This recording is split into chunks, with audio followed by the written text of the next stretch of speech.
સુરતના કામરેજના 84 ટોલ નાકા નજીક national highway પર ભંગારના ગોડાઉનમાં ભીષણ આગ લાગી। મધરાત્રિએ લાગેલી ભીષણ આગને કારણે અફરાતફરી મચી ગઈ। ભીષણ આગમાં 30થી વધુ ભંગારમાં રહેલી કાર બળીને ખાખ થઈ ગઈ। જો કે આગની ઘટનાની જાણ થતાં જ ફાયર વિભાગનો સ્ટાફ સમયસર સ્થળ પર પહોંચી ગયો અને મોટી હોનારત ટળી। 6 ફાયર ફાઇટર્સ લગભગ 2 કલાકથી વધુ મહેનત બાદ આગ ઉપર કાબુ મેળવવામાં સફળતા મેળવી। આગ બુઝાયા બાદ વહેલી સવારથી કુલિંગની પ્રક્રિયા હાથ ધરવામાં આવી છે। જો કે આગ કયા કારણોસર લાગી તે અંગે હજુ કોઈ ચોક્કસ કારણ સ્પષ્ટ થઈ શક્યું નથી।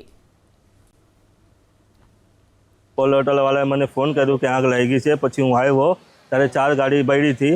એના હિસાબથી બધી 20-25 ગાડી બળી ગઈ છે। ફાયર બ્રિગેડવાળા એ લોકો કામ કરે છે, હમણાં બુઝાવે છે, પણ થોડી વધારે આગ લાગી છે તો બુઝતી નથી। ગાડીનો બળવાનો આંકડો ચોક્કસ હજુ કહી નહીં શકાય। હાલ કુલિંગની પ્રક્રિયા ચાલે છે। આ ઘટના સ્થળ પર 5 ગાડી ઘટના સ્થળ પર હાજર હતી। એક સુમિલન, કામરેજની 2 ગાડી અને પીઈપીએલ।